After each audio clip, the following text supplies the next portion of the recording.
What up, and what up? Salute to my brothers. Absolutely. Gunna, what up? Tag, what up? My brother Tag. What we doing, Make OG sure you Wisdom? check out the OG Wisdom podcast. You know what I mean? You're in it live and raw from a Val Lagoon. Good show, my niggas. I love y'all. Most of our leaders come out of organizations. You have to be a part of an organization to be an effective leader. But how do we determine if you're an effective leader if you don't organize the people? You can't just grab the mic or your phone, get on YouTube and say, yo, I'm a good leader because I think I'm a good leader. You have to have a track record of organizing people, setting goals and agendas and getting them done. Yeah. Politicians I don't really like. Activism is different because, you know, you got a goal. It has nothing to do with politics. When you are activist, you know, it's for your people. Make sure y'all get ready to tune in to my brother, my big brother, C-Gutta and Tad, new podcast, OG Wisdom. Better tune in to that. A lot of jewels, a lot of knowledge, a lot of lifestyle, a lot of street talk, a lot of hood tales, real stories. Check it out. OG Wisdom, Tad, C-Gutta.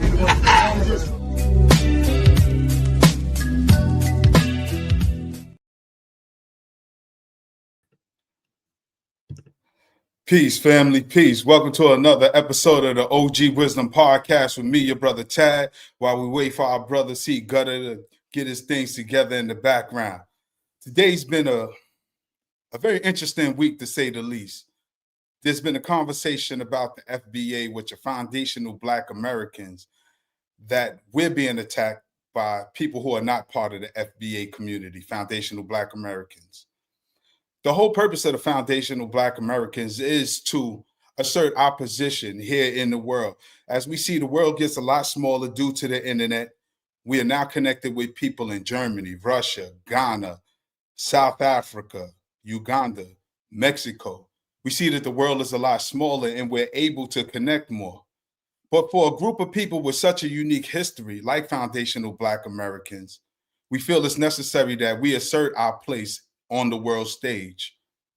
We've been some of the best inventors of the most modern technology that people take advantage of, whether it's the cell phone, the internet, the super soaker, the traffic light, and so many other things that Black Americans have created.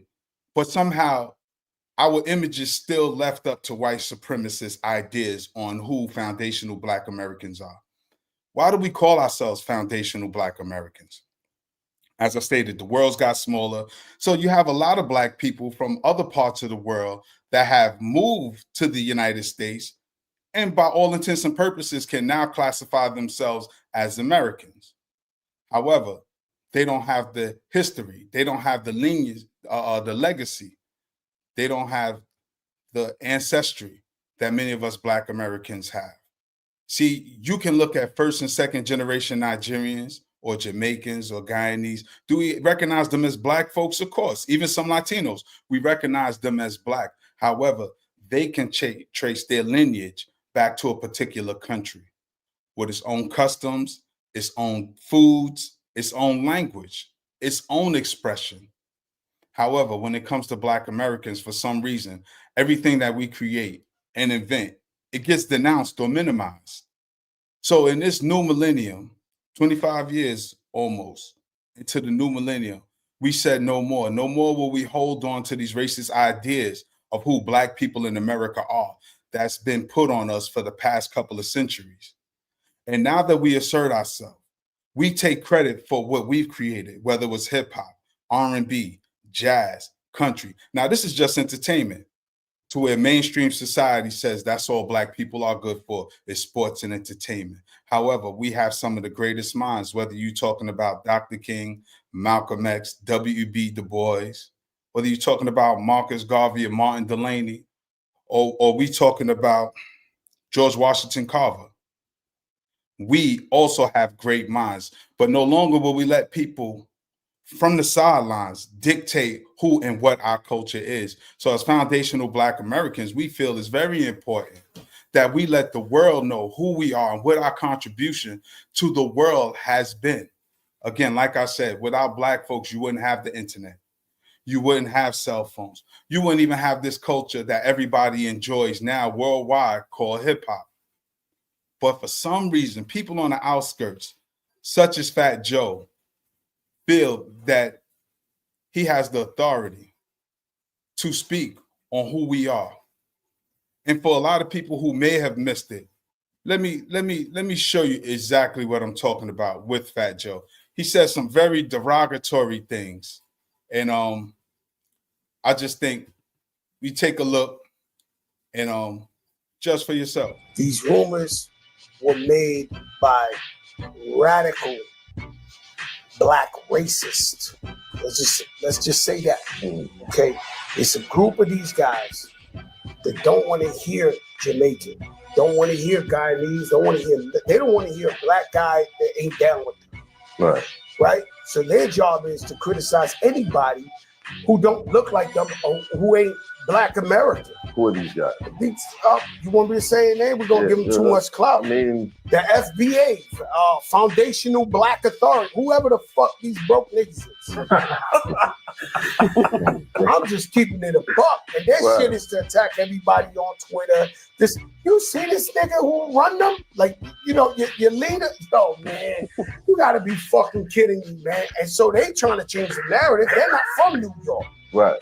So they telling a whole nother story. This was whoopity doop wop. These rumors. All right, Fat Joe. We had enough of you. All right. It's funny how people are always trying to comment on black people as if they're the authorities. First of all, FBA is not foundational black authorities. It's foundational black Americans. And when we say foundational, what do we mean? We mean people who could trace their ancestry back to the South. Some of us could trace our ancestry to the United States prior to the transatlantic slave trade, which those of us have knowledge of ourselves call Mayafa. But you wouldn't know nothing about that, Fat Joe, because you're not part of the lineage. You're not part of the foundational culture that gave birth to hip hop. Can you trace your family back to North Carolina, South Carolina, Virginia, Tennessee, Florida? How about New York? In the 1800s, in the 1700s. When we talk about foundational black Americans, this is what we're talking about. We're talking about the black people that were here prior to black immigrants being allowed to come here. And see, our problem as foundational black Americans we have with other groups. This is the only problem. It's not that you're from somewhere else, but y'all are guests in our house. And then you cosplay us. You start talking like us. You start dressing like us. Then you try to take credit for everything that we created, which we know a lot of y'all have not done. It started with the conversation, did Puerto Ricans help start hip hop with black people? I think that has been debunked time and time again. So many people have created videos with evidence showing that we've been doing rapping and break dancing for over 100 years. In fact, Doggy Diamonds has a video where he breaks that down, which is very prolific. I suggest y'all go check that out when you get the opportunity. However, when people talk about what goes on with black Americans here in America, you stand on the outskirts and then you regurgitate white racist sentiments. First of all, Fat Joe, you're a Puerto Rican calling us the N-word. But if we was to constantly call you a spick, how would you feel? If we was like, yeah, them spicks in Bushwick, yeah, them spicks in Sunset Park. They'd be like, nah, it's a term of endearment. Why y'all don't call each other derogatory terms? See, many of us who use the N-word, it's been passed down to us and we made it part of our vernacular and we don't always use it. However, we don't give you a pass to use it because I don't even think you identify with a person of African descent. So when we talk about foundational black Americans, we talking about the people who fought in the Civil War, people who fought in the Revolutionary War, the people who fought in the Civil Rights Movement. Not so many of you Johnny come lately who reaped the benefits of what our ancestors had to be subjected to. Because y'all don't know what went on in the South with black folks. Y'all don't understand all the things we had to go through. But somehow, some way, y'all come to this country, y'all move in our community, you start dressing like us, talking like us, and automatically think you're us. This is why Kendrick joint was the biggest song this summer. They not like us. Y'all are not like us. Y'all are on the peripherals of the culture, but you didn't found this culture. You're a guest in this house. But before I go too deep, I want to bring my brother C-Gutta in. C-Gutta, give me a thumbs up when you're ready, bro. All right, y'all. Brother C-Gutta, what's the word, man? How you feeling? Oh, not too good. I have my own little ordeal going on. Oh, yeah? Yeah. What, weather changing? Nah, your boy, this is... With Fat Joe? Nah, not even that. Your boy had a ball on his ass, my nigga. What you mean? A boil. Oh, that sound private, bro. I had to go to the ER for that shit. Oh, shit. Oh, shit.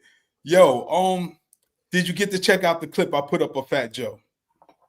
No, I didn't. All right, in a few minutes, I'm gonna run it back. But did you get the did you hear all the buzz? Because it's kind of going viral right now. Nah, like I said, I had my own little ordeal, so I ain't been doing nothing but laying in my fucking bed on my stomach, my nigga. Yo, I'm gonna play that video again. Yeah, do that for me. And I want to get your take on it, because I know you roasted Fat Joe before. And a lot of people are saying this because Fat Joe got a new album coming out. This is why he's talking spicy. Who knows? Maybe he's finally dropping the album of him and Biggie. Who knows? But I'm going to share this video real quick. Racist. Let's just say that. Okay. It's a group of these rumors were made by radical black racists. Let's just say that. Okay. It's a group of these guys that don't want to hear Jamaican, don't want to hear Guyanese, they don't want to hear a black guy that ain't down with them. Right. Right? So their job is to criticize anybody who don't look like them or who ain't black American. Who are these guys? You want me to say a name? We're going to give them too much clout. I mean, the FBA, Foundational Black Authority, whoever the fuck these broke niggas is. I'm just keeping it a buck. And their shit is to attack everybody on Twitter. You see this nigga who run them? Like, your leader? Oh, man, you got to be fucking kidding me, man. And so they trying to change the narrative. They're not from New York. Right. So they telling a whole nother story. This was whoopity doop what this that yo. Yeah, that's what the fat dude had to say. Our sister Nisha said she tapped in and she wants you to get well. Yeah, my nigga. Once he said the black racist, that threw me all the way off. Yeah. It's like, my nigga, we've been allowing y'all in our communities forever, but y'all don't do the same. You know how it was. You know how it was at a certain time in New York when you're not going to no Puerto Rican neighborhood and you ain't getting jumped. Talk about it. You know what I'm saying? Let's be honest. And this, I'm talking about 70s, 80s. Yeah, you're about to say we go to the 80s. Yeah. Yeah. You know what I'm saying? Then it ain't just before then. Because before then they had the situations. But before then is when they was aligned more with us, because it's usually like that all the time, dealing with us and other ethnicities. Right. That some of them are actually black. Because you got certain parts of Puerto Rico, they straight black and they know they African. You understand? So this is not on the whole community. Right. You know what I'm saying? This is not on it. It's on that community that take on that European status. Yes. You understand what I'm saying? The same thing like the Dominicans, that approximation to white. They talk about these Spanish ancestors and all of that. And lose sight of their African ancestors. Yeah. But we already know, you know what I'm saying? Just if you look at TikTok, it's a lot of anti-blackness in those communities anyway. Right. So even within their communities. Yes. Because their own people speak out about it as well. You know what I'm saying? Yeah. You know what I'm saying? Yeah. And that's the problem we have, because you think foundational Black Americans is something for the past couple of years. And that's because people have been cosplaying us. Like, we never, to your point, we never really had problems with people outside of our community. And I think that's been black folks' problem. As Dr. Clark said, we have no friends. We always accept people in our community, but you know what? It comes from the simple fact that some of the first ones that come in are black, my nigga. Exactly, but that's my point. And that's what kind of fucks us up is the ones that come in and we embrace them and they embrace us. It's the ones of our culture.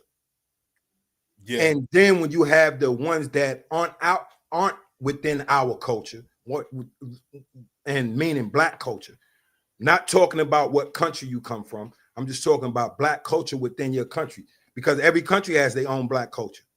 Yep. You understand what I'm saying? So the ones that are outside of that culture, you know what I'm saying? Because like when they start trying to make this shit called Latino jazz, yeah, when the actual dudes from Cuba were talking about it, it's like, this is not Latino, we African. And this, you know, they didn't dispel it, for the simple fact is that's what the white people wanted, that separation. Yes. You understand? And the people that love that proximity to whiteness, they gravitated towards it. Yeah, they gravitated right to it. Oh, now we our own separate thing. Yeah. And that's the problem, because that's what I hear when I hear Fat Joe talk. When he talk about black racists, see, he doesn't understand racism or the system of white supremacy and how it works. And Gutta, this is crazy. You and I read. I can't imagine Fat Joe reading a book or even know who Dr. Francis Cress Welsing is, or Dr. Neely Fuller Jr., who's Dr. Francis Cress Welsing's teacher, who wrote the book, The ISIS Paper. But Dr. Neely Fuller Jr. said, if you don't understand white supremacy and how it works, everything you think you know will only confuse you. So when he talks about black racists, he doesn't understand racism is a system. It's a system of white supremacy that's used to hold people back. Black people, we don't create laws. We can discriminate. Yeah, we can discriminate. We can not like prejudice. We can be prejudiced, but we don't have the power to be racist.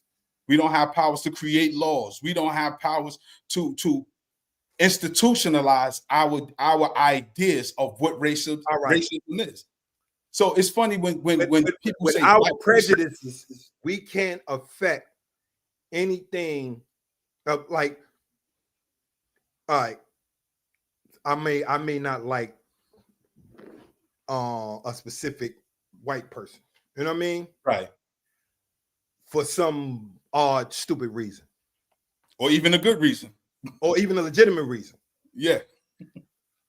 My thoughts can't be put into practice where it affects them. You understand what I'm saying? Like, however I feel can't be put into practice. I can't go to a legislator like, yo, you know what? I can't go to a cop and say, yo, this motherfucker did this, that, and the third, and the cop will come and automatically be on my side. Right.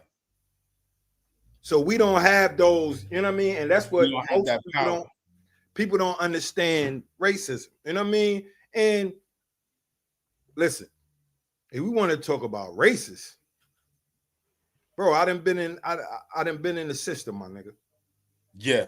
And this is where this is one thing I said about, because I was speaking to somebody and they was asking me about Puff. Okay. You know what I'm saying?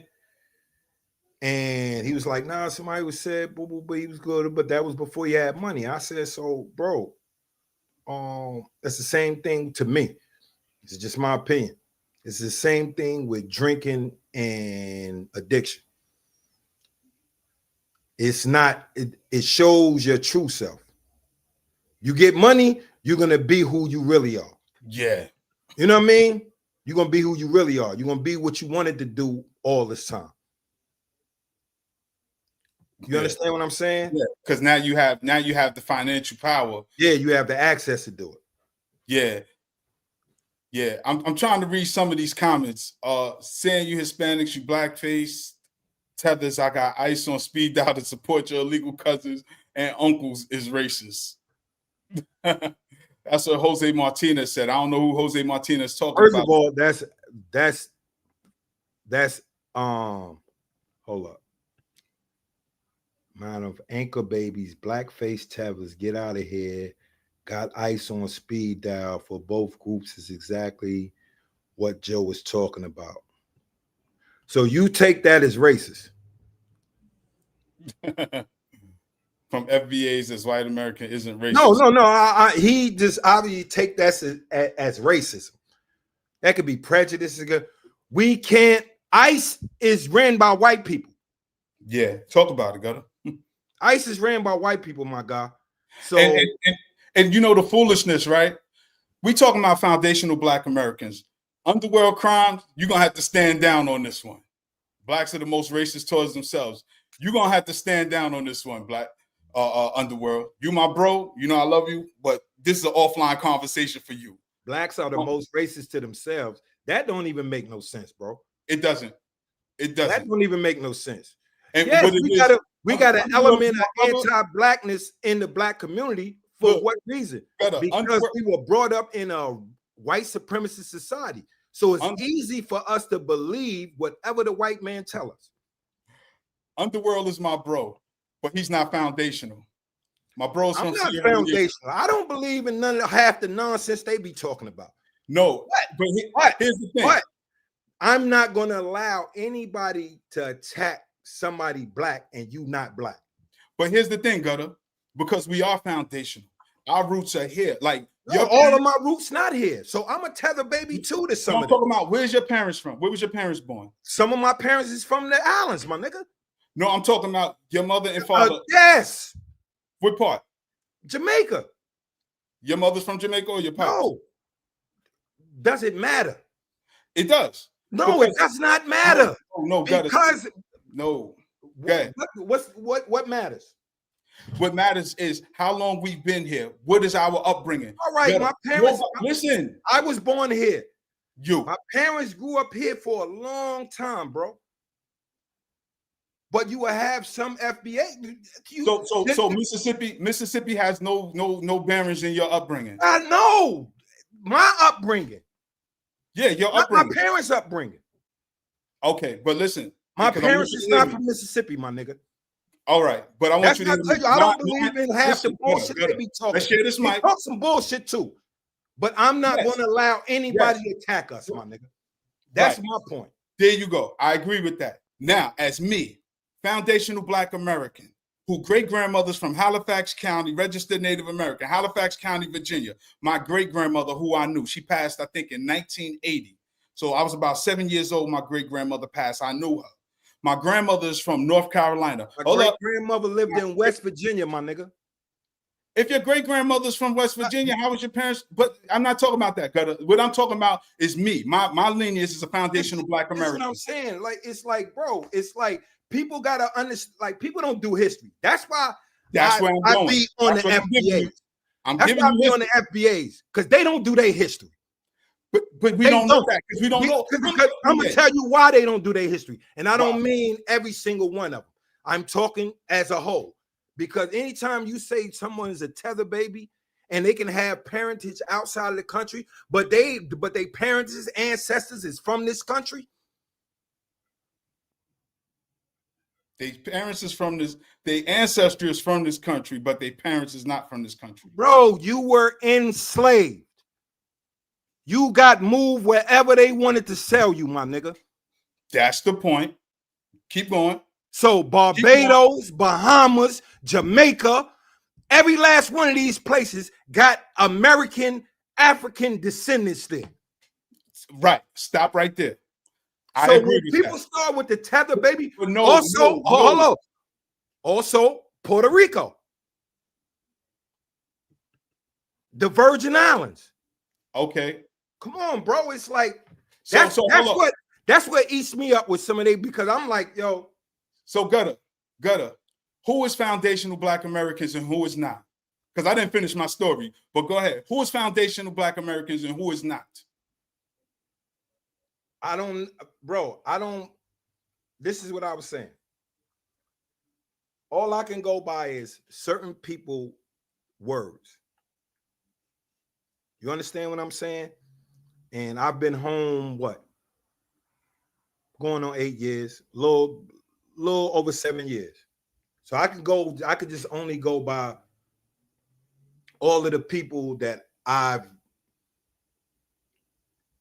been in contact with on the internet. Right. That's how they feel. That's how the majority of them feel. Right. And the internet is a fake place to me. The internet is not real to me because a lot of these people, when you face to face with them, they internet persona. Of course, I know that, but they persona is going to change. Right. And that's my point. I'm It's just not saying, real. bro. They're not really who they professing to be. What I'm saying about people like Fat Joe and outsiders, because here's where the problem comes in, Gutta. It's people who look like us. When I say foundational Black Americans, people who was raised here, born here, contributed to the culture. They Johnny-come-latelys. Then they attach themselves on because of their proximity to Blackness, but then try to redirect it. Case in point, all of this started with the advent of hip-hop. Nobody in hip-hop, when hip-hop was started, it wasn't started with a Latino influence. It wasn't started with a Caribbean influence. It was started with people from the South, the Southern influence, people who came to New York. And that's where the conversation started about foundational Black Americans, because what happened now is Black people in America, every time we create something, like you said about Cuban jazz, people come and say, no, it's really not them. It's us over here. Hip-hop started from Kool Herc. He's Jamaican. He's really not Black American. Puerto Ricans did a lot for hip hop. It wasn't just so now here it goes. Hip hop is being credited to Puerto Ricans and Black and Jamaicans. But what about the real Black people from the Bronx, from Brooklyn, who really created this, who played their parents' records from the South? So when I say I'm foundational Black American, this is because I've been to my grandparents' hometown, down in South Carolina. But look at this. Out of all the young Black dudes that were American, how much of their parentage was not from America? I don't know. I wasn't. That's there. what I'm saying. I wasn't there either. But I know it was mad little niggas running around New York like me. Okay. 100% American, but our background is something else. Well, that's most Americans here in the country. No. Only in New York, bro. Only in New York. Down south, motherfuckers wasn't running into and I'm talking about from when I was little.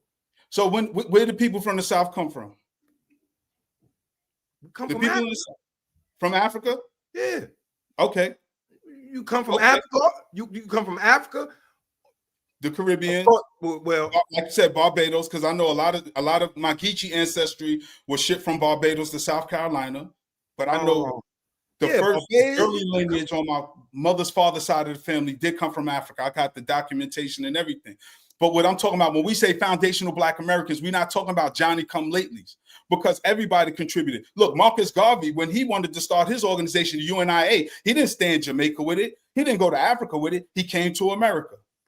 So many people. Tony Martin, the foremost author of Marcus Garvey from Trinidad, came to America. Ivan Van Sertima came to America. All of the people come to America and they understand. And the reason they came to America, even if you talk about Asajifo Kwame Nkrumah, when he established Ghana as the first independent republic in Africa after colonialization, he said he saw how Black Americans was fighting in America. My thing is this, our influence. We're not going to allow people to take our influence. Because we know Big families from Jamaica. We look at Big as a Black American because Big was raised here. Big went to Jamaica from time to time, but we know his roots, his personal roots, is here in America. He grew up.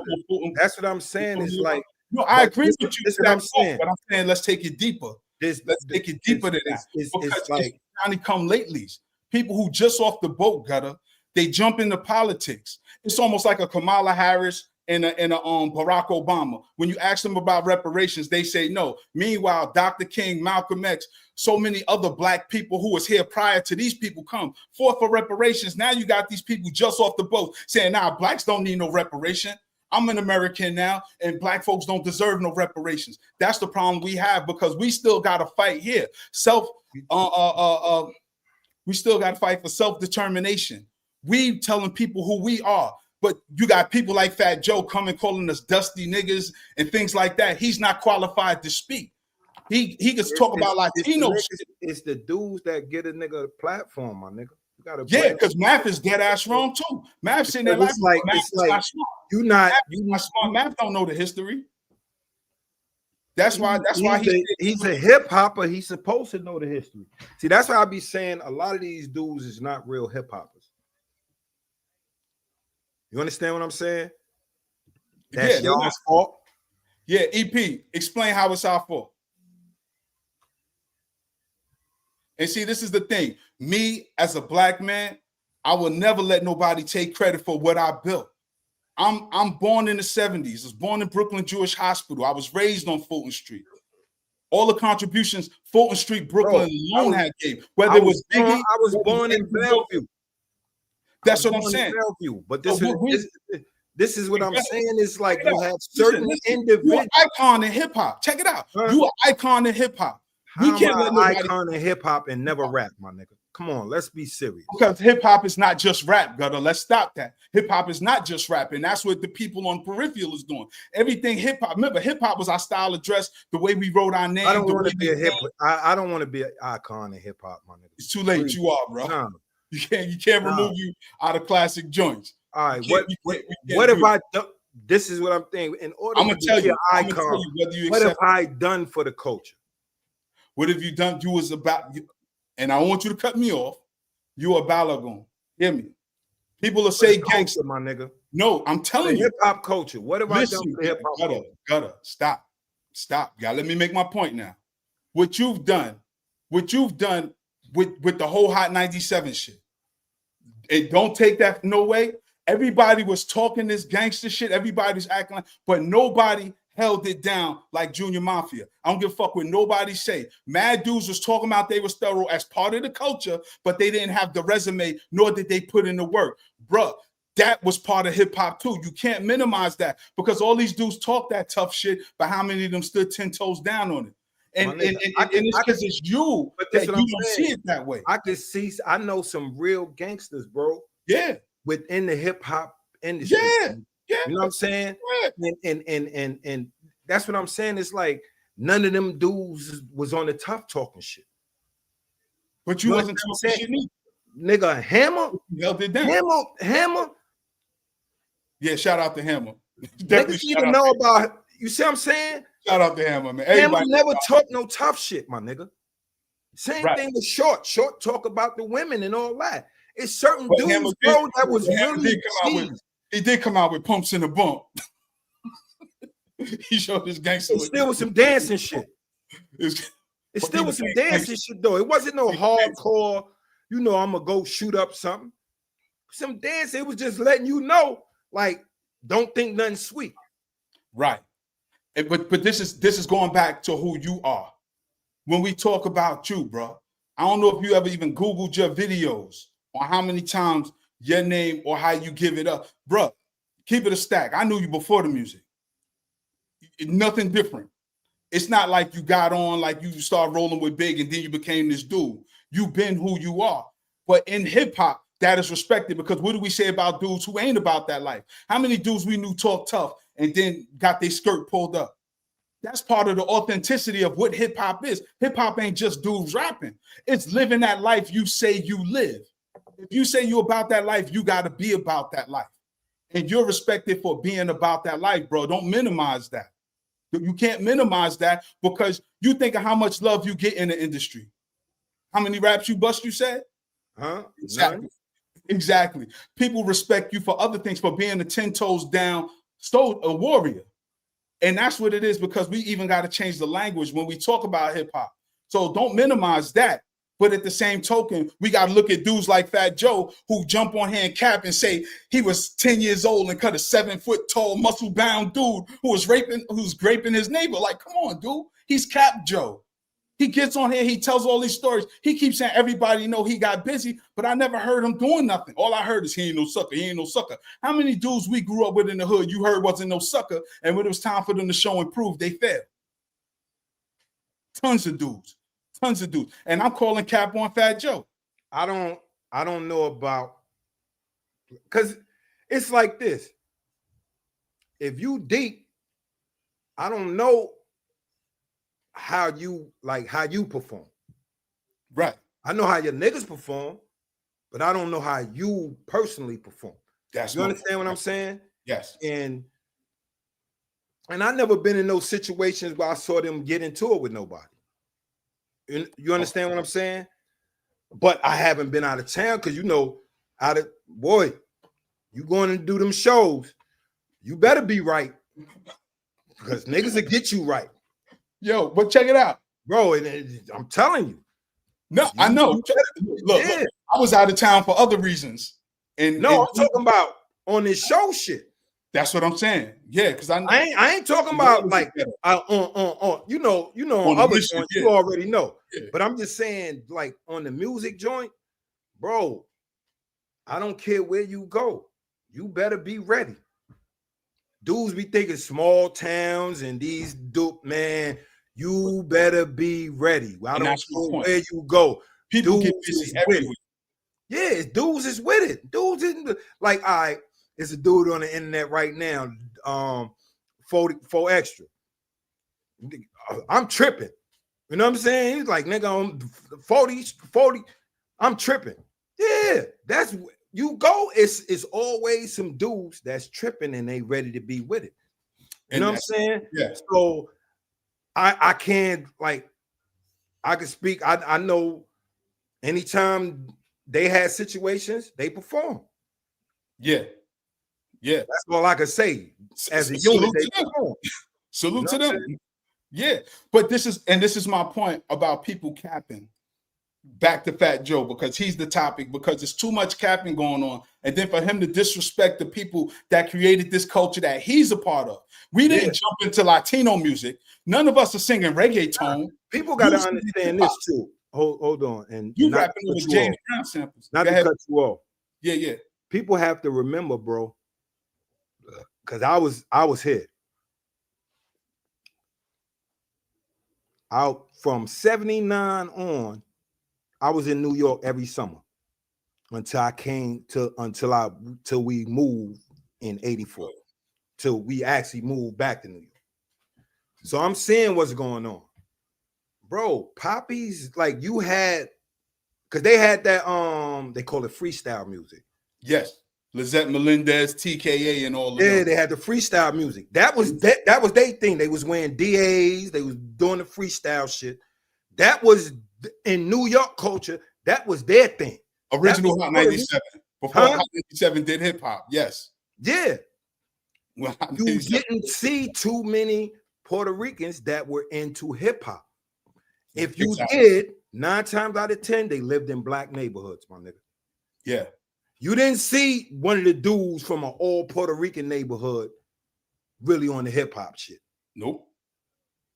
Nope. Because all the dudes you run into from Bushwick and all that shit, them niggas is straight Bodies. Word. Them niggas straight Bodies. Let's keep it real. I'm talking about this late 70s up to the late 80s, my nigga. You're 100% right. And this is the time I started going to jail, so I really know, because dudes is coming in, they had their own thing. And talk about that, Gutta. Talk about the separations of black and Puerto Ricans in jail. We ain't fuck with each other for years, my nigga. Let's keep it real. Exactly. The disrespectful term we used to use for Puerto Ricans was Germans. Word. That was it. Word. Called them Germans or gualas. And real rap. Jail niggas, it was Germans, because yeah, I learned from an older cat, it was like late 70s, early 80s. They had the biker gangs, and niggas would had the Nazi swastika tattoos and all that shit. You know what I'm saying? So dudes start calling them Germans. Because the biking gangs are where the Nazi, yeah, with the point on the joint, and them, some of them was having the Nazi swastika tattooed on their joint. Yeah, and that's crazy, because this is the point we trying to make with Fat Joe. Fat Joe comes in, you a guest in this culture, but then he went at Lord Jamal, who's one of the his group is part of the foundation of hip hop that gave dudes knowledge of self. Even when you look at Puerto Ricans becoming God, Body, and 5%, that's created by. I ain't gonna say that. You got to think about it. Deucey, you would have to be in the nation to know people were talking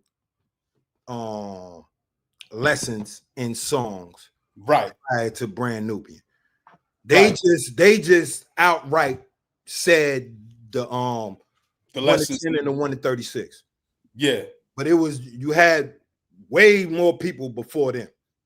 Right. But that's what I'm saying. So don't get him that title as the pioneers of that, like you just did. Nah, but you can't take nothing from Brand Nubian. I'm not giving the pioneers in that, my nigga. You can't. So answer this, Gutta. Tad, I have a little bit more experience on this than you do. But no, I'm about to ask you a simple question. This to me. No. You had Rakim. I was God body. You had Rakim. You had Rakim. I'm about to say, as a 5 group, years before them. I said as a group, because Grand Puba came out the same time as Rakim. Grand Puba came out in 1986 with Master Ceremony. We knew he was Ceremony. Exactly. We knew Grand Puba. I'm talking about but you didn't know he was God. No, I knew that back then. No, you knew it because you was in the nation of gods and earth. Right. But I'm saying this is what I'm saying. For that's why I said outside of people that knew the lessons, a lot of people would assume they were the first people to do that. Right. Remember, you had a few dudes from Stetsasonics. Right. You had Big Daddy Kane. Right. You had Fruit Quan. It's like it's so many. I don't want to do because Stetsasonics damn near was the first God. Shout out to Stetsasonics. Shout out to them. But they wasn't putting the lessons in the rhymes.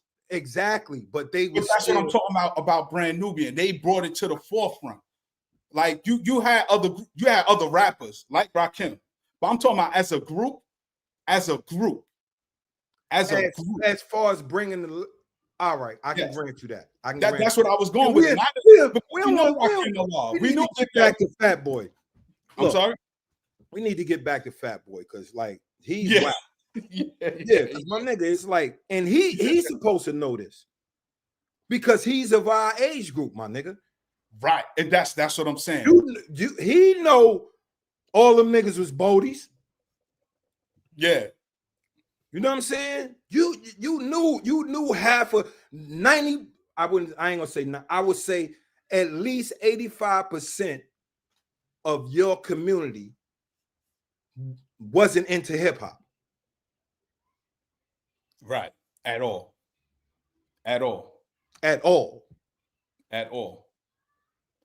Chicks wearing the neon, everything, and But see, this is what I was saying, like him disrespecting Lord Jamal. He said Lord Jamal was the weakest one in Brand Nubian. Lord Jamal rap better than Fat Joe. So Fat Joe, if we want to talk about competition as rappers. But see, you got to think about it. As a rapper, he can't say that because he's supposed to say that because he's a rapper. Yeah, and then but then when you look at the lineup too of him and X and Grand Puba. Yeah, because he had more joints. He got more music. No, I'm talking about the lineup of verse on verse. Yeah. But Fat Joe's not qualified to speak because Fat Joe ain't in nobody top 10. Nah, he's not. So how you even want to talk about he definitely in all the Poppy's top 10. In the Poppy's. No, he 2 behind Pun. Yeah, right. Pun is definitely number 1. Deservedly. Pun could be in anybody's top 5, no matter where you from. No, I'm saying deservedly. Yeah. But I'm saying just on ethnicity that he goes in there. Yeah. You know what I'm saying? Because he had me singing that song 100% Boricua. Him and Tony Sunshine. Pun put out dope music. Oh, Pun? Yeah, Pun I'm talking about, not Fat Joe. I'm talking about Pun. Pun had Boricua Dominaz. When they be rapping in Spanish, I don't know what the hell they saying. Oh, nah, I can't. Like, I ain't understand it, so I couldn't really. No, yeah, I Pun, my nigga. Yeah, nah. I definitely fuck with Pun heavy. I'm one of the illest niggas. But that's Fat Joe's claim to fame. You gave us Pun. And we won't minimize it because Fat Joe got a catalog that goes into hip hop, early New York hip hop, because you was down with digging in the crates. Yeah. You as a standalone artist ain't as good as you think, my dude, because nobody bumping your joint. And we gonna see. He wasn't, but I think this is the thing is I think early in his career, it's like before he got this perceived power, I think he felt like, man, I wasn't one of the greats. You know what I'm saying? You know, I was just one of them. I was just a solid dude. Boo, boo, boo, boo, boo. And then I guess when he didn't get the accolades for that, now he had to put himself.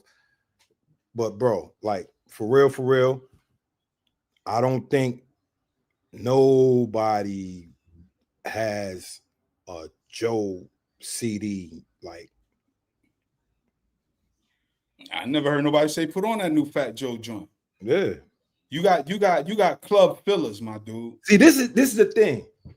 You know, like Big supported Joe though, and that's what's crazy about all these people supported Joe. Yeah, because he seemed to be a cool dude with a lot of dudes. Yo, it's like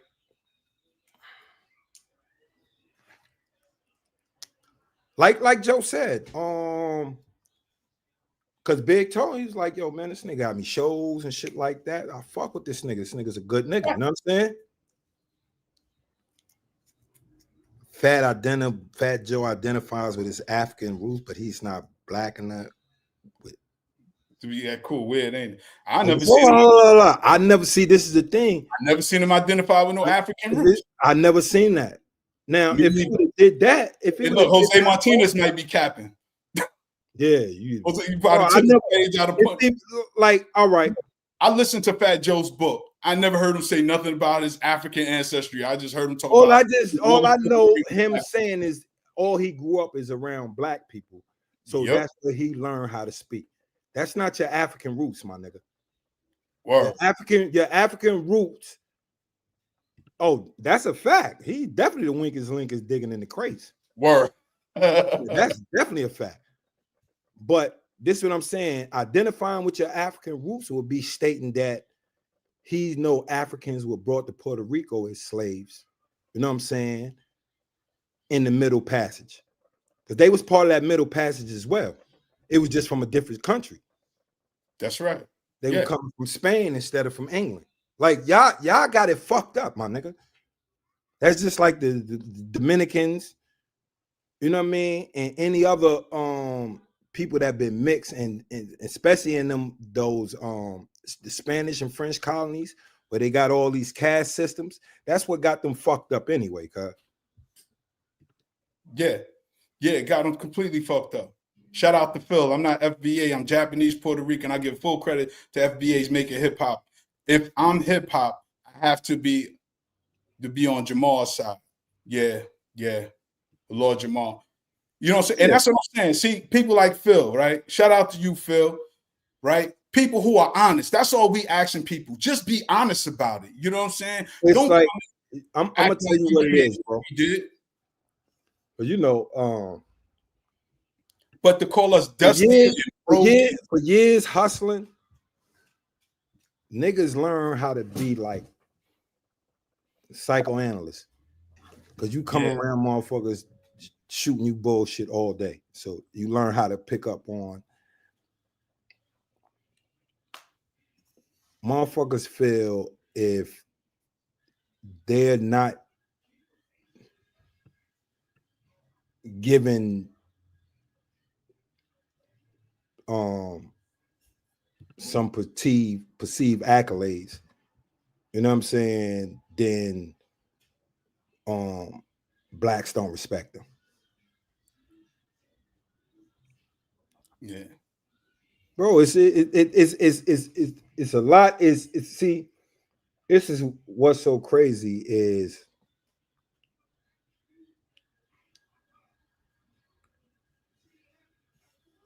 we are the most welcoming community, which is our problem.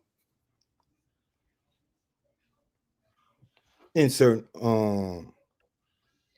it's something Dr. Clark always talked about. We have no friends. Stop looking to these people as friends. Said you want a friend, look in the mirror. No, but that's like I said, a lot of the times they come off the back of people that look like us. Right. Yes. And then when the others come and they try to pull the divide. Yes. I done had black Puerto Rican friends and niggas be like, yo, why you hanging with the Morenos? Yeah. You know what I'm saying? Me and my nigga play ball together. You know what I'm saying? But why you hanging with Morenos? But he a Moreno. Right. You know what I'm saying? And then niggas is like, that nigga, I'm happy to be, you call me a Moreno. That means the more. Right. You know, it's funny you say that because when I was locked up, I had my man JD, shout out to him, Puerto Rican dude, you know, and he's like, son, don't fuck with them. He said, yo, they be talking shit because they talking their language. They'll smile in your face and then they be talking shit dead ass about you. And my man JD used to tell me what they talk about. And he used to bark on them in Spanish. Like, yo, don't be fake. Say that shit to him. Say that shit to him. Because it's a lot of anti-blackness that runs through their culture. Right. And Fat Joe has shown that. Fat Joe sat right in my face and showed this anti-blackness. Because anytime C-Gutta, here's the thing. Me and you, black men, we're not supposed to have knowledge of ourselves. We're not supposed to know where we're from. We're not supposed to know our history and how white racism interrupted our story. You know what I'm saying? So people want us to look at us as a lower class, as if we the bottom rungs of society. This is what everybody want us to subscribe to. And Fat Joe contributes to that with that bullshit. And because Mav Hoffa don't understand it, because I doubt he read any books or knowledge. I doubt he know who Dr. Clark is. I doubt he know who Dr. Amos Wilson, Dr. Ben, Ivan Van Sertima, Sheikh Anta Diop. I'm quite sure he don't know who Tony Martin is. I'm quite sure he don't know who none of these historical scholars is that gave us context to the true identity of who we are as blacks here in America and around the world. So he could have a white Latino sit in front of him and talk negative about his people. When I hear foundational Black Americans, and this is for all y'all who want to know about foundational Black Americans, when I hear foundational Black Americans, I think about my black ass grandparents from the South that had to leave because of the racism down there. I think about my great grandparents who were subjected to Jim Crow laws and who had to hear stories of their parents being enslaved. See, slavery is not that long ago. Jim Crow's not that long ago. The civil rights movement was not that long ago. So when we talk about foundation, we talking about the black people that had to deal with it, not those who just jumped off the boat and the plane. And now that the smoke is settled and they put the dogs away, now y'all could be like, yeah, I'm black too. And then negate all that our ancestors and grandparents and great-grandparents had to go through. That's where the insult and the disrespect come from, because your grandparents didn't have to go through that here. They didn't have to work the cotton fields and the tobacco fields. So stop it. When we talk about that, that's what we're talking about. We know a lot of us came from Africa. We also know some of us was already here. This is the thing. But these Negroes don't know that. But then foundational Black Americans should apply to the Caribbeans as well. Some it do. Some it do. And this is the problem, because some of them came here and they understood that there's a fight for Black people. So the Caribbeans that was here earlier, like Garvey and them, who started the UNIA and things like that, they didn't separate themselves from Black Americans. They all looked at themselves as Black. It's the people who come here now who be on Labor Day and be like, I ain't American, them stupid Americans. I don't know if you heard it. I've heard it tons of times. You're just like, I remember one time we was in Toys R Us when it was in Albee Square Mall. It's Caribbean. I have a duality with this. I done beat up both sides. Americans as well as Islanders. I've been doing this for about 20-some years. From coming back to New York to I start getting tired of that shit and stop listening to it. I've been socking niggas in their face for X amount of years over that same shit. One side saying one side is dumb, and I ask them, you know every nigga from this side? No, boop, pop, pop, pop. And the same thing goes for the other side. The coconuts, the ba. Right. I've been doing that for too many years to explain, bro. But this is my point. Because those of us like you and I, because look at dudes like Mav. Mav is from the soil, but Mav don't know no better. So those Americans, those FBAs, those ones who don't know, because it has to be those of us who really know the knowledge of our story and know how to articulate it and know who the thought leaders are. Because Dr. Clark is one of our thought leaders. Malcolm X is one of our thought leaders. Because you can't have a group without a philosophy and an ideology. When you talk to Jamaican people, they're on one accord. When you talk to Trinidadian people, they're on one accord. They have a philosophy for their group. What's our group? And that's what the problem be. So now that we're consolidating thoughts, now that we're creating our own identity and direction without making it haphazard, everybody got a problem with it, including Fat Joe. I don't care if somebody's Jamaican, because as Black folks, we got people who Jamaican. My stepfather just passed last month. He was Panamanian. He was no less than my family than anybody else in the family. We wasn't like, oh, Ma, don't marry him. He Panamanian. We didn't look at it like that. We looked at it as my mother's husband. He good to us. He part of the family. Let's rock. But I doubt other groups accept Black Americans as at the same rate we accept other groups. We accept white people in our family. Come on. We be accepting Puerto Ricans. We be accepting Caribbeans. But when we go in these groups, first thing they do is they accept the identity that's been given to us by racist white media. And because they see negative images of Black people in the media, they say, all right, he's just like them. He's just like them. And this is where we have to stand 10 toes down and let people know, nah, whatever you think about me, it ain't that. This is who I am. Self-determination. I'm tired of people saying who they think I am. I tell you who I am. I don't care how a person thinks but that's how they're going to treat you. And then you got to bust them upside the head for playing. No, they not. See, this is the thing is, bro, this is one thing.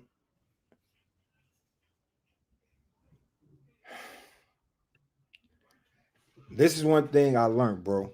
It's power in the energy you give off. Definitely. It's definitely power in the energy you give off. And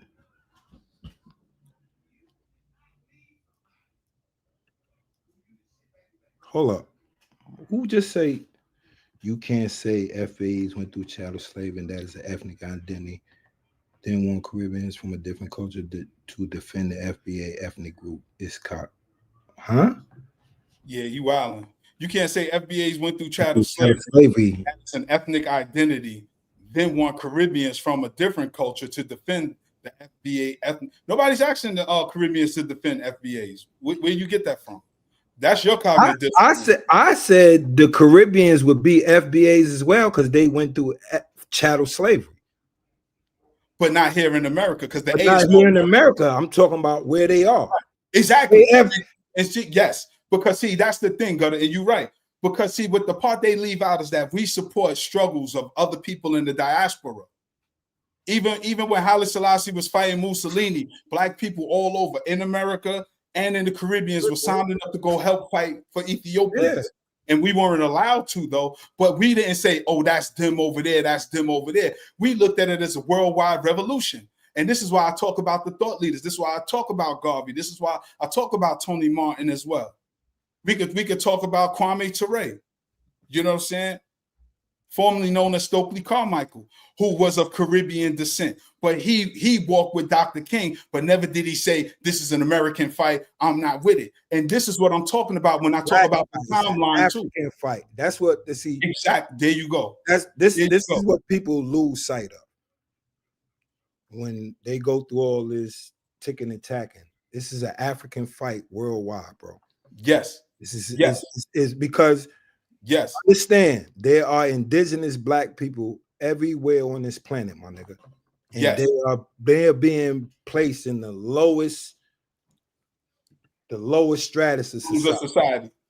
See, what I want to say to Jose, this is not coming from the FBAs. Is y'all not wanting to understand that they have their own shit as well. Exactly. That's all it is. It's just another group. It's like saying Jamaicans or Trinidadians or Puerto Ricans or Cubans or Colombians is division. No, because our problem here in America, Ben, and y'all lucky to have me and Gutta on here because we're one of the few that has actually read and understand our story, not just on the surface level, but from a deeper aspect of the roots of our identity being African and what has happened to us through the Mayafa, which is the Swahili word for the great suffering, which y'all call the transatlantic slave trade. But our teacher, Dr. Walima Baruti, Still going on. It's not a slave trade because a trade suggests an equal exchange. There's no equal exchange for human trafficking and tobacco and cotton. That's not a fair trade. And as we say in the streets, a fair exchange ain't no robbery. Well, that wasn't a fair exchange, so that made it a robbery. Exactly. But we call it a mayafa because you can't equate a human life to a barrel of rum or a bale of cotton. So it wasn't a trade. It's the mayafa because our people suffered. And that's the part y'all be missing. Y'all just think we went in the fields, we sung songs, and then we just had to work till the sun go down. No, we were subjected to all types of depravity of the European mind. And not just farmhands, but also doctors, also law enforcement agencies. We were subjected to the worst type law enforcement agencies were created.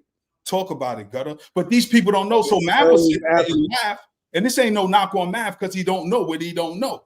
Because if Mav would have understood, he'd have gave Fat Joe. It is a knock on Mav because he should know. Nigga, you this old. See, that's what had me tight is like, yo, bro. Don't give him a pass, Gutta. Nah, I don't get no fucking pass. Cause you of an age, my nigga. Right. Especially when you have leisure time, because he has more leisure time than the average brother. Right. Because he has his nest egg and he's building it. Yeah. He has his own, you know what I'm saying? He has his own little support system and all that going on.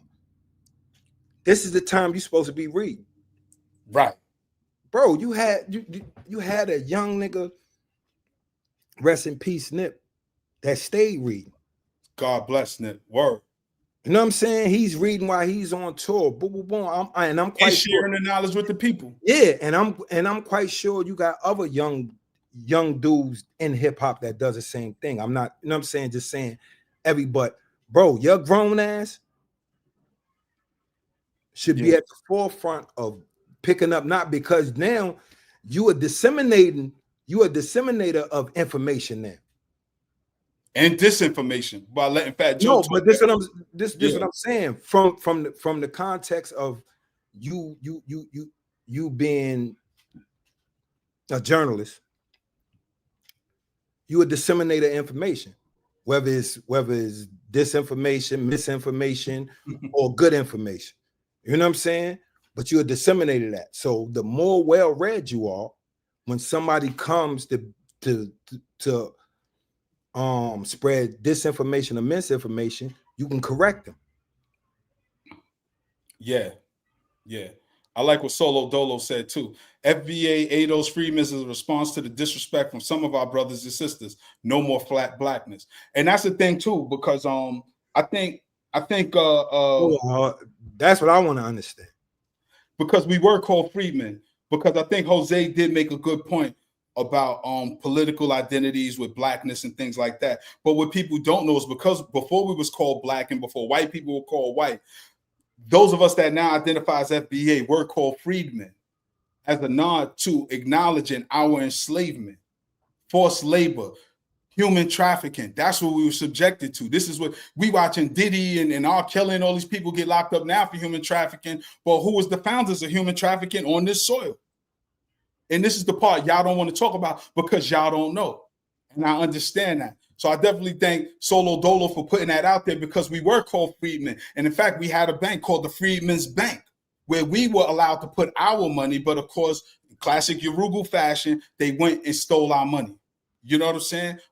And that's why so many of our grandparents used to put money under the mattress because we knew we couldn't trust the banking institutions as well. So like I said, our ancestors, I want to get to the disrespect of the brothers and sisters. Like, yeah, get to it, Gutta, because then we have to. I want to understand that. She, like, whoever said that, I want to understand, like.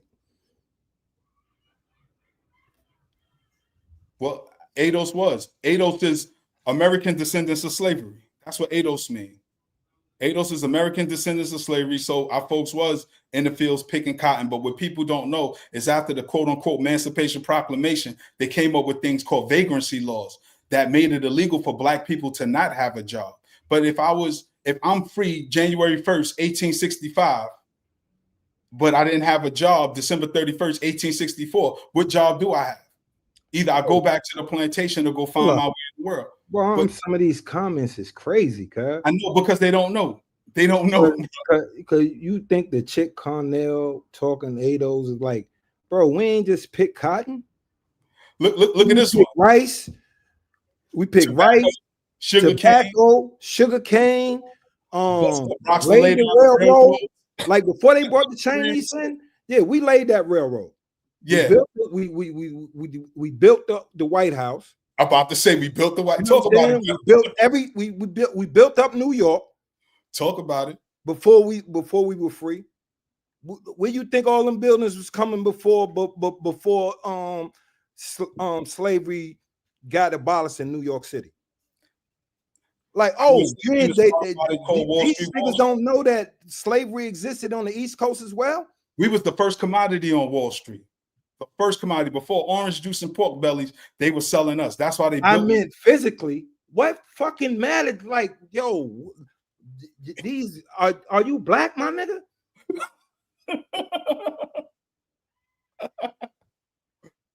Oh man, yeah, good.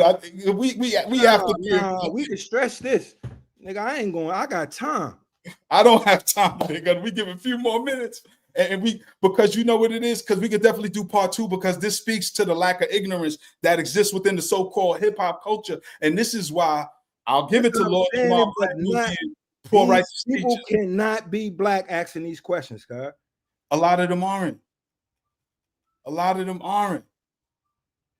Does it make a difference if she was actually like? That's what I'm saying. That's what I'm saying. It's like it gotta be. That's cognitive dissonance. The African Burial Ground, right? 1992. That's right. A lot of people don't know about that. About the African Burial Ground, about New York, downtown New York, Manhattan. Even the World Trade Center was actually built on the African Burial Ground. Seneca Village, man. That was Central Park was Seneca Village. That's right. Seneca Village was Central Park, land they stole from us. Weeksville in Brooklyn was actually established by black folks before black folks was freed by a man named James Weeks. We established so much in this country, but so many people don't know because Gutta, again, this is what I was saying at the top of the show, that the internet is fake because most of the people information about black people come from the internet. Most of them have not read a book. They haven't sat still for an hour or 2 or even 4 hours straight and literally read a book. They'll click on a YouTube short, they'll watch a YouTube video, and then think they got all the information they think they need to know. Now, this brother Tiaka, you brothers, FBA know I did is are we sheep or what? You brothers, when you like, I have a point on that because it divides so much, my nigga. Because you start getting the motherfucker saying who's black and who's not. I've actually seen people that ride under that ADOS and FBA joint start saying motherfuckers that's not born in America ain't black, but they blacker than them. Right. It's now, like you talker. Nah, I didn't feel no disrespect. That's why I highlighted it, because I kind of be feeling the same way. Because when you get some of these dudes on that follow that line, bro, some of them be so misinformed. Yeah, and I think what people missing when I don't really use the word tethers, but I understand what it is as a tether. It's people, and like I said, black and white is a political construct that was created in this country. White people wasn't called white, black people weren't called black. That's why our first churches was AME Methodist Church. We recognize. So what happens now is people come to the country and attach themselves to the quote unquote black struggle. Case in point, you got Black Lives Matter. Black Lives Matter was a homosexual organization moved to push the homosexual agenda, not the black agenda. If you looked at their mission statement, which a lot of people did not, look at their mission statement that was on their website, they excluded the black father. They called black men toxic and called it patriarchy. So at one token, people are saying black men need to step up and take care of the community. But in another token, if we do step up to leadership, we're being toxic. So we got to get rid of Black Lives Matter. And we saw how that faltered and fell. what's going on in the Pan-African community right now. And this is what a lot of people, because I hear people say they Pan-African, but when I go to these Pan-African meetings, and because there's real Pan-African councils, and if anybody know who Dr. Africa is, I forget her first name, but she's from the continent of Africa. She was the spokesperson from the African Union. From the African Union. If you're Pan-African, you should know who the African Union is, and you should know who Dr. Africa is. Yeah, you'll see me in pictures. Because I've sat with her, and this is what I'm talking about. So when we talk about Pan-African, I can tell you I'm a Pan-African, but I'm also FBA. But here's what's going on in the Pan-African community. People are letting too many quote unquote tethers in. And I'm not talking about tethers to America. I'm talking about those with white European agendas that look like us coming into the Pan-African movement. So what are they doing now? They're pushing colonialism and they're pushing homosexuality within the Pan-African movement, when we know part of the African culture, homosexuality was never accepted. It was never part of the culture where we celebrated. What's going on now is people is pushing that. And that's why we have to draw a line and hold the line, because many of us are on the fringes of FBA, Pan-African, Black nationalists, but you're not in the meetings. You're not at the events, because I don't see you there.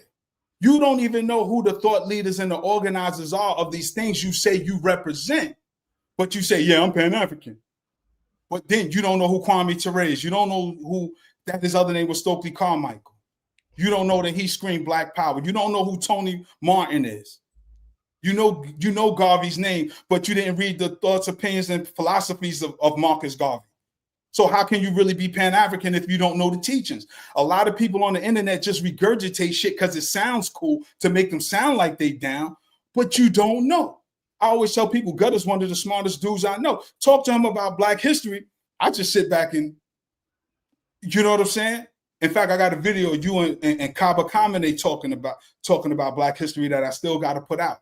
But people just regurgitate that because it sounds good. So when me, as a Black American, I'm not, my family's not from Jamaica. My family's from the South.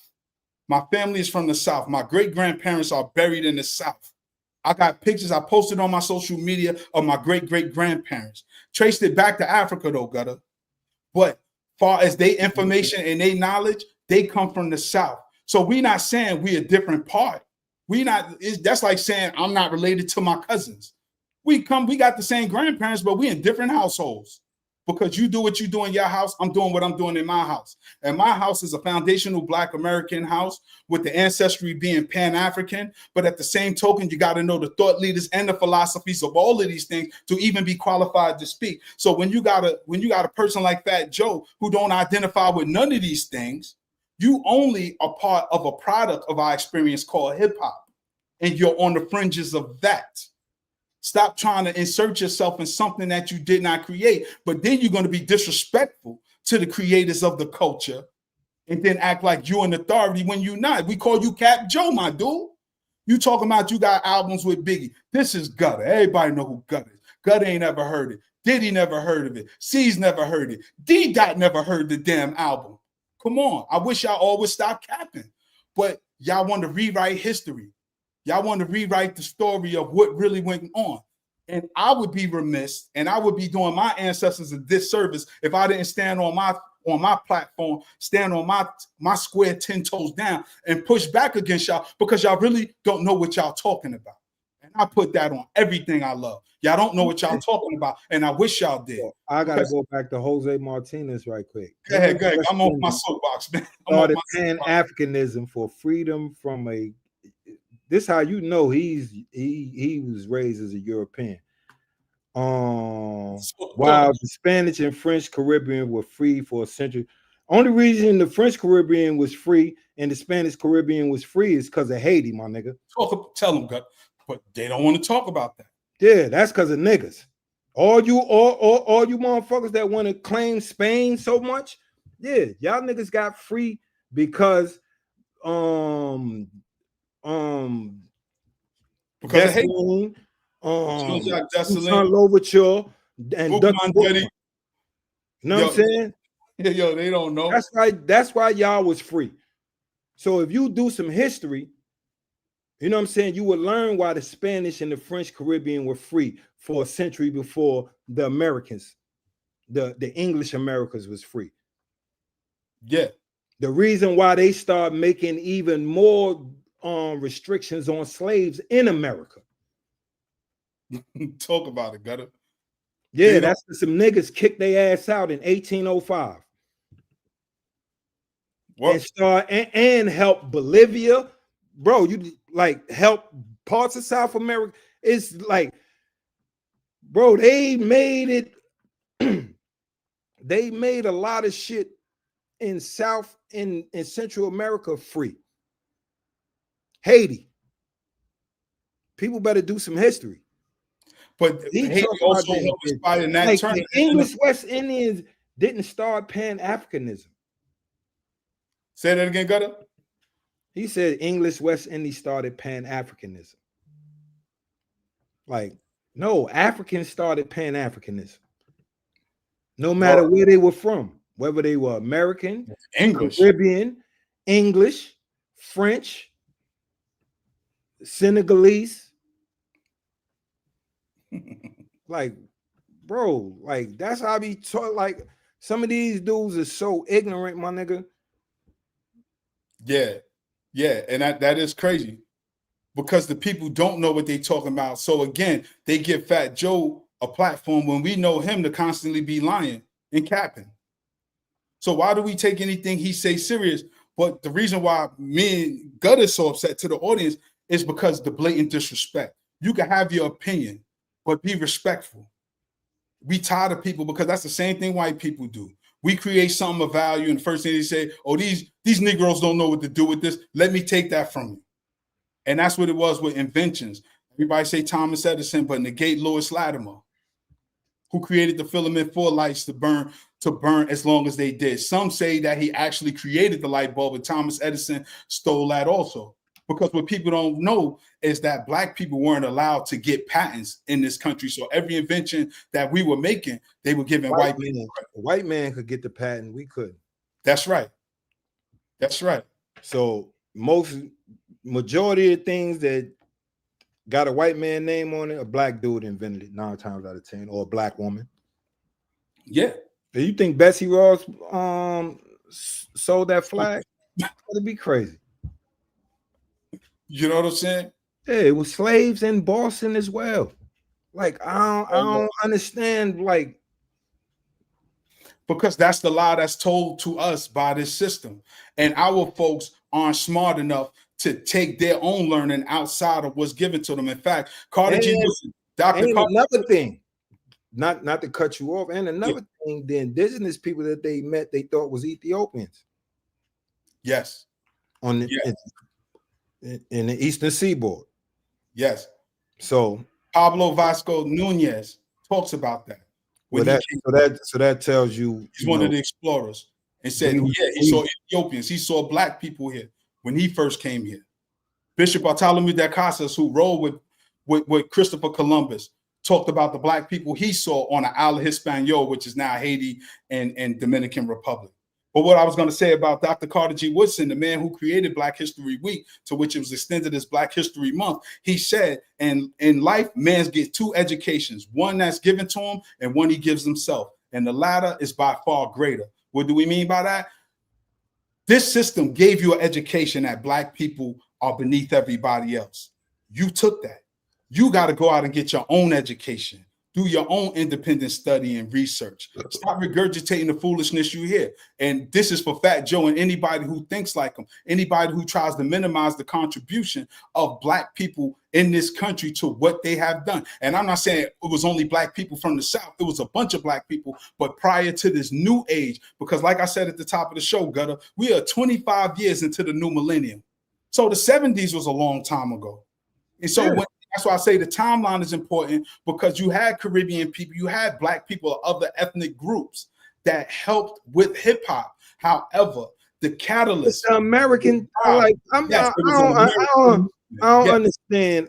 Like, this is my thing. I don't understand. Like, all right, anybody that came to America and was Black immersed themselves in Black American culture. There you go. That's it. Plain and simple. Like that's just like if we go to Jamaica, we're gonna immerse ourselves in Jamaican culture. We're not gonna be trying to look for shit that we like. We're gonna be looking for shit we know is there. Right. So that's like us trying to dictate. People gotta understand, like the ability to get shit from the islands and shit like that. Now, that shit wasn't there then. You know what I'm saying? So you basically came up as a Black American. That part. You know what I'm saying? Unless, you know what I'm saying, you lived in New York City. Yep. Because exactly, but they can't give us the same courtesy. It's a port. You know what I'm saying? That'd be like because they had one British dude in a reggae group that the Black Britishers created reggae. Yeah, it's crazy. That don't sound, you know what I'm saying? That don't sound. Chalker said, I agree with Joe. It's because of his complexion that people are disagreeing. The FBA thing has made us racist. This is just my opinion. I don't keep understanding these people with Black people being racist. It's not his complexion, and it's not because we're racist. Because if Fat Joe was Jamaican, if he was Beanie Man, coming talking what he talking, I would disagree with him. Be like, my dude, you from Jamaica. You're not from the soil, so you can't talk about our politics. It's like me going to California or Gutta going to California. We can't talk certain politics because that's not we not from here. We don't know shit about what's going on out there. In the culture, but we can't talk about it. And we have to be humble enough to acknowledge that. You can't run up on Crenshaw like, yeah, I moved here now. I've been here for 5 years. And no, because I'm not part of the foundation and the history of the culture. And that's what people keep missing. It ain't about complexion. It's about your lineage. If you're not from here, don't talk about it. I go to Ghana. It's like people haven't been there, but I can't talk about it. That's why I say it's like people don't realize it's like how long ago that was, and they think the way hip hop looks now, it always looked like that. Right. There you go. It never looked like how it looks now. Ever. That's what people got to understand. It wasn't on TV. It never. Bro, we had years. Like we had the past. You know about a hip hop show by the flyer and graffiti. Yep, that's it. Wasn't no radio promotion. Wasn't on radio TV. Promotion. You saw a flyer, my nigga. A flyer, and it was at a community center, hardly at a club or a park. Nah, you ain't like. Now you had certain clubs, but like for little niggas, yeah, you know, we went to the center or the park. We ain't getting that. Word. You know what I'm saying? We wasn't getting that. We get the joint if one of the dudes that we like came to a center or played at the Armory. Yeah. You know what I'm saying? That's what people got to understand about hip hop in its early years. And this is, in my ears, not even the early years. Right. I'm coming in the 80s. Years. Right. I'm coming in the 80s. You understand what I'm saying? And it still wasn't as you didn't see as many Puerto Ricans in New York City. I can't speak outside of New York City. You know what I'm saying? Because you know how that goes. A dude can come to Boston, and they may have had a different situation in Boston than in New York. Right. You know what I'm saying? They made it, or somewhere else where they had a nice size Puerto Rican community. They might have just hopped on it because, you know what I'm saying, they in the midst of Black American culture anyway. Just like the ones in New York was. In the old Puerto Rican communities, you wasn't hearing no hip hop like that, my nigga. No. Because I had homeboys that lived in all Puerto Rican communities, my nigga. Yo, shout out to the Puerto Ricans in Atlantic Terminal in Dean Street, because that's where I knew a lot of Puerto Ricans from Dean Street over there between Carlton and 6th Ave. Shout out to all the Puerto Ricans over there. They was playing TKA. They was playing Lizette Melinda. They playing the body. Remember back then in the late 80s, early 90s, they was listening to Hot 97 for their music. You know what I'm saying? they wasn't immersed in the culture like they are now. And it's no knock on them because we rock with the Puerto Ricans. Like I said, you know what I'm saying? We knew Puerto Ricans. You have your man, yo. Dean, all of them. Man, bro, we ain't playing that shit. Say it again. They're like, you know, yo, nah, bad, bro, we is not playing that shit. What? You over here, you got to play that shit with your peoples. You know what I'm saying? And not on, this is not racist, my nigga. It's like, just what it is. Yeah, because them niggas is first thing Moreno. Yep. You coming in there, niggas is on the stoop. Oh. Yeah, because I knew, and see, and Gutta, this is why I say first they gonna speak Spanish to make sure you a Moreno. Yeah. Like, huh? Oh, they watching your ass the whole block. Yeah. And see, like I said, my stepfather's Panamanian, so he spoke it. So he darker than both of us. But yo, as soon as he talk, because he can speak, he's speaking fluent. That's his first language. English is his second language. It was so crazy with it because shout out to the Puerto Ricans, because this is what I hate about the internet, because it make people, it exaggerates their persona that they want to be on the internet. Because like I said, I rock with Puerto Ricans in Atlantic terminals, Dean Street. Those are my peoples. We went out on missions together. You know what I'm saying? All of that. I'm gonna keep it real with you. Like, I rock with Puerto Ricans, but in jail, nigga, we was at war. And this is what's so crazy. It would be Puerto Ricans get caught in the mix. Yeah. You know what I'm saying? Everybody. Like, he might be God body.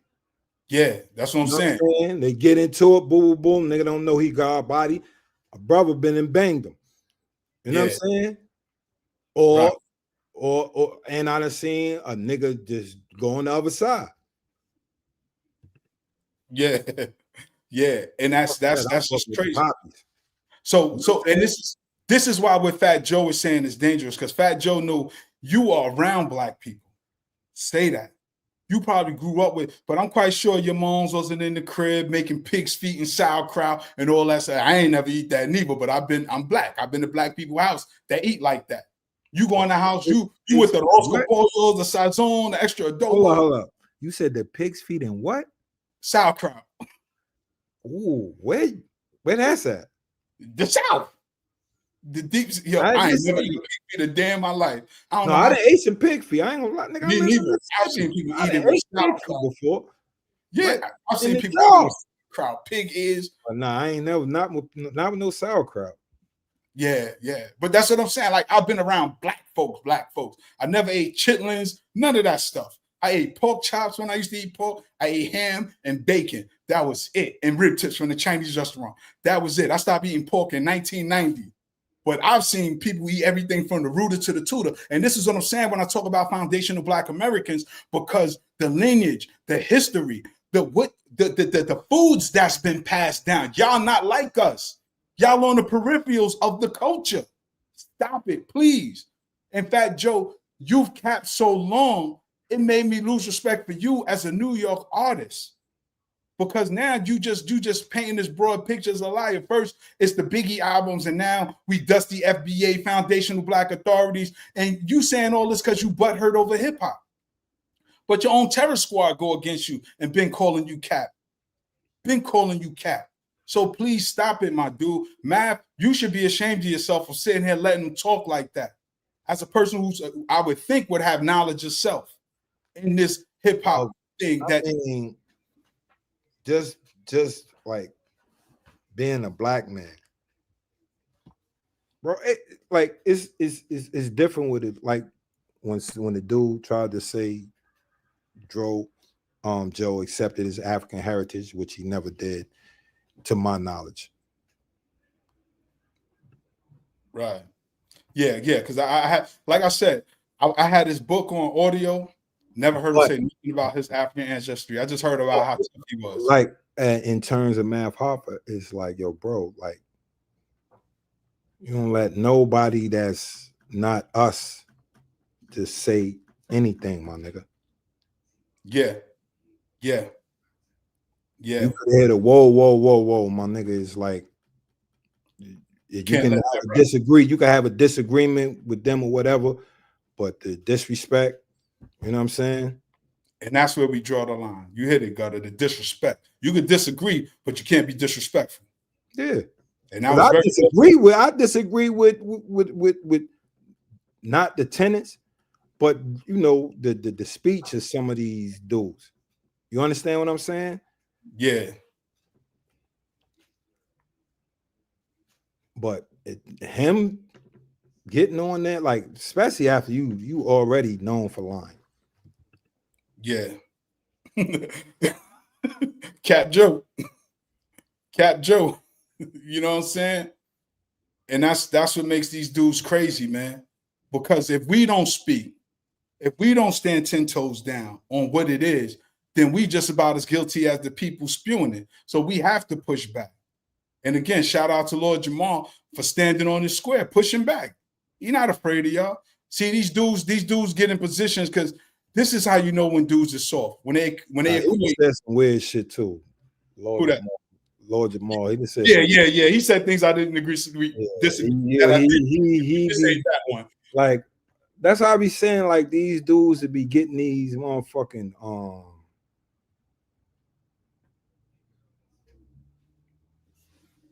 these like for clicks and likes, just to be just saying yeah. And that's what it is. For all of these dudes, man, just respect the culture. You know what I'm saying? Like I said, yo, Gutta, in a couple of weeks, it's going to be 2025. Can you imagine that? We just did Hip Hop 50 a little over a year ago. Remember, you old enough to remember when they said rap was a fad. It ain't going to be around long. What is this hip hop noise? What's this junk? Remember, all the old artists didn't want us to sample their stuff. They was like, nah, don't use my music. And, you know, until they saw how profitable it was. And the sad part, wasn't, bro, I'm for real. It was only certain ones. Well, James Brown was one of them because that's why Kane did Young, Gifted, and Black. That was his James Brown diss. And then Stetsasonic did Talking All That Jazz, dissing James and Tume, who created the song Juicy before Big even sampled Juicy. They did Talking All That Jazz. Because he said that James didn't want nobody sampling his joint, so he saw them checks that was coming from Hammer. And he's like, you can sample my joint. You know, that's what I'm saying. It was some notable artists that didn't want. But you got to remember, majority of the time that was by the white managers. Yeah. You know what I'm saying? Yeah. And then, like, remember, Rick James and James Brown was saying, like, man, I just took bad advice. Yep. Advice. I really like these dudes. You know what I'm saying? Yeah. Because it's motherfuckers telling you, like, they don't want you. You know what I'm saying? Yeah. And see, and that's what I'm saying about where people get their information from. People are getting information from the wrong people. So if you listening to Fat Joe or agreeing with Fat Joe, I suggest you go pick up a book or something and really learn. In fact, we got an elder named Del Jones. He wrote the book African Holocaust, but he also wrote 2 books called Culture Bandits, book 1 and 2. Super dope. I think he wrote that in 1990 or 1991. But he talked about how these folks steal all of our music. That's what do say culture vulture now. But they've been doing that for years. Like, it's no American music that wasn't created by blacks. Say that part again in case they missed it. There's absolutely no American music, solely United States of American music, that was not created by people of African descent. Heavy metal, Jimi Hendrix, rock and roll, rap, jazz, gospel, country. Country. And you see, that's making an emergence too. Black people are getting back into country, reclaiming that genre of music. Even to the point Beyonce made a country album, which of course, I didn't purchase, but more black people. Cowboy music. Western. Not just country and Western. Because who think who was the original cowboys? Yeah, right. You got to remember who was the original cowboys. They're not gonna call another white man boy. Word. But everything we create, and again, that's how our stuff, and we're not gonna let this happen with hip hop, like they stole rock and roll, like they stole heavy metal. You hear heavy metal, everybody be thinking it's white boy music. But Jimi Hendrix was the first to really rock the electric guitar like that and kicked off that genre, which they call heavy metal now. There was no heavy metal prior to Jimi Hendrix. But y'all don't know that. And now y'all mad because we not letting nobody steal from us no more. So Fat Joe and everybody who agree with him, y'all wrong. Because we're not talking about opinions. We stating facts. We laying out facts from the people that it come from.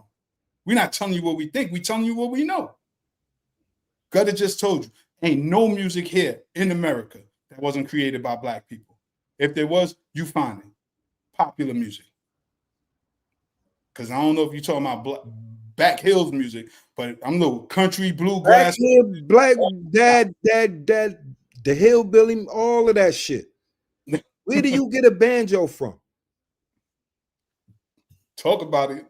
The banjo, the shit, you know the shit they used to wash the clothes with? Right, the wash bins, yeah. Yeah, they use that. All that is African, my nigga. We created that. Baker. Yeah. Come on, my nigga. It's like, so, like, just all somebody got to do is just like really look at shit with a West African banjo. Exactly. Yeah. We can get ready to wind this down, get ready to go to my grandson's birthday party. He get ready to turn 8 tomorrow. So shout out to my grandson, Kyrie. Happy birthday, little dude. Yeah. That's my little dude. My grandson was with me. He would have been our special guest today, but I had to go to the ER. So yeah. So anything you want to leave the people with, Gutta, before we get up out of here? Man, I like this.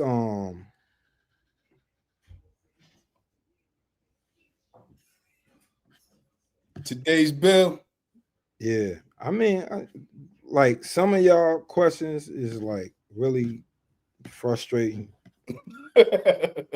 Don't worry, you're gonna get a phone line soon, Gutta. We're gonna let them call in. Yeah, shit be kind of frustrating because y'all be asking, like, I'll be like wondering, my nigga, is like that's be some anti-black shit.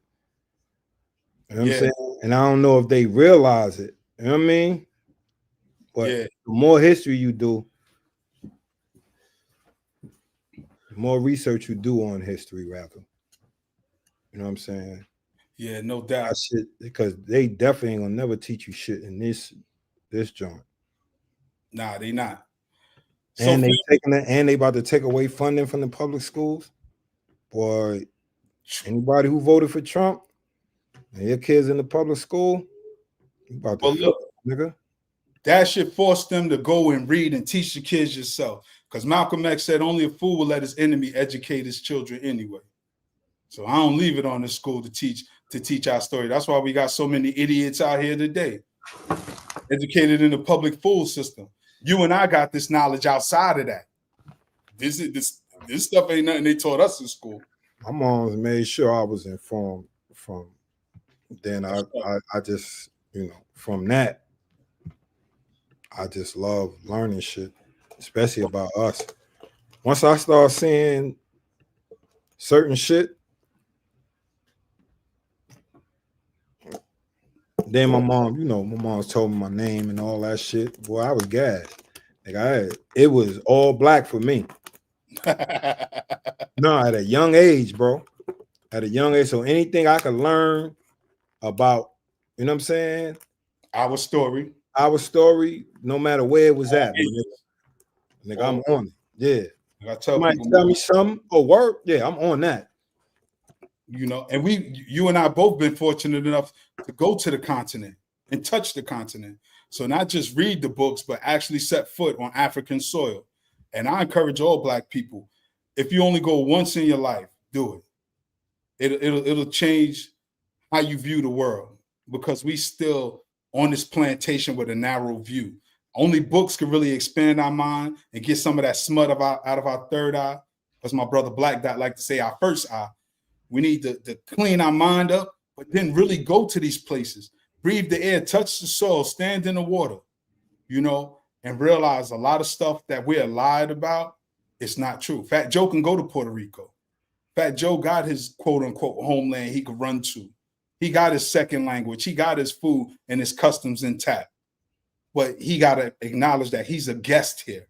So you can't come here and be disrespectful. You could disagree, but don't be disrespectful. But aggression get met with aggression. This is the thing, and this is what he don't understand, and that's a lot of them that's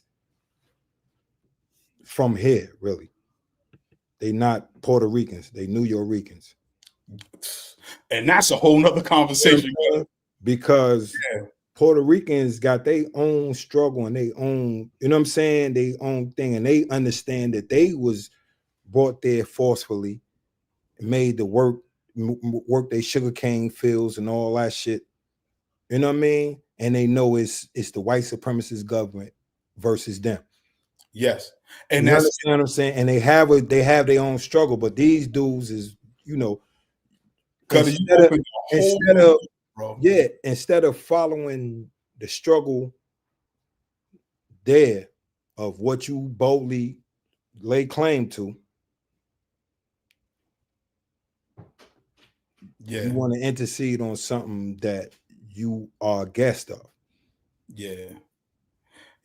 But let's wrap it. Yo, you hit it on the head, because that New York Rican is a whole thing in itself. And it's the same with us, at least for myself, saying I'm an FBA. New Yorkers are different from Puerto Ricans on the island, and they both acknowledge that. There's a difference, and I'm glad you brought that up. But family, we definitely want to thank y'all for tuning in, rocking out with us. We be back next Sunday, same bat time, same bat channel. We did a little overtime today, and we definitely enjoy all y'all contributions. Shout out to everybody who's a first-time subscriber, watching it for the first time, joining in, rocking out with us. We gratefully appreciate it. So y'all stay up, stay blessed, and stay true. And we catch y'all next Sunday. Peace. Peace.